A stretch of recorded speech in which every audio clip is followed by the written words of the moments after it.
Well, it's a big night for Republicans, though it's not a wave as some political pundits thought that it might be, but still a pretty resounding victory for Republicans tonight across the country. Right now, the U.S. Senate still hangs in the balance somewhat. Republicans, though, have 50 seats.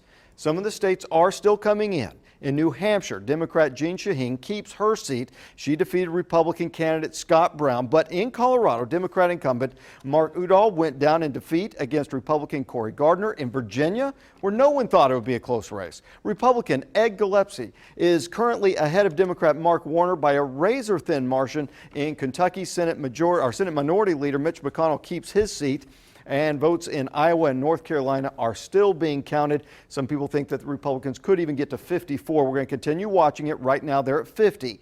In big gubernatorial races, Wisconsin's Republican governor, Scott Walker, seen as a union buster, as a possible 2016 presidential candidate as well, keeps his job. In Florida, it appears that Republican Rick Scott will remain governor, but Democrat Charlie Crist isn't conceding, and the numbers are still very, very close. We're going to continue watching the national impact, but again, right now, and the big headline is that the Republicans are up to 50 seats in the U.S. Senate. Karen? We've covered the national races in the state. Now we want to take a look at the city races, Tulsa City Council in particular. In District 3, David Patrick, the incumbent, with an easy win over Virgil Lee Wallace Sr. In District 6, where it's not the same story for incumbent Skip Steele, he went down in defeat tonight to Connie Johnson, but the margin was a bit closer. In District 7, Anna America eking out a victory with a little more than 50% of the vote against the incumbent Ariana Moore.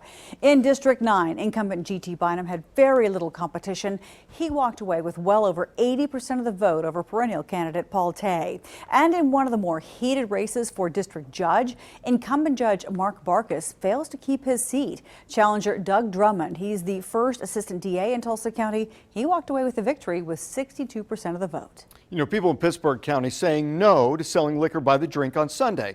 55% voted against the proposition. 44% voted for it. More election coverage coming up in just a moment. First, though, quick timeout for your certified most accurate forecast. But first, though, want to take a quick look at 3 ballot measures to put to voters. State Question 769 passed. That means certain government office holders can hold specific military positions simultaneously. As for State Question 770, Oklahoma voters have passed a measure expanding the homestead tax exemption for disabled veterans and their spouses. This passed with 90% of voters saying yes. And State Question 771, a similar question, allowing homestead exemptions for military spouses. They also passed with 90% of the vote.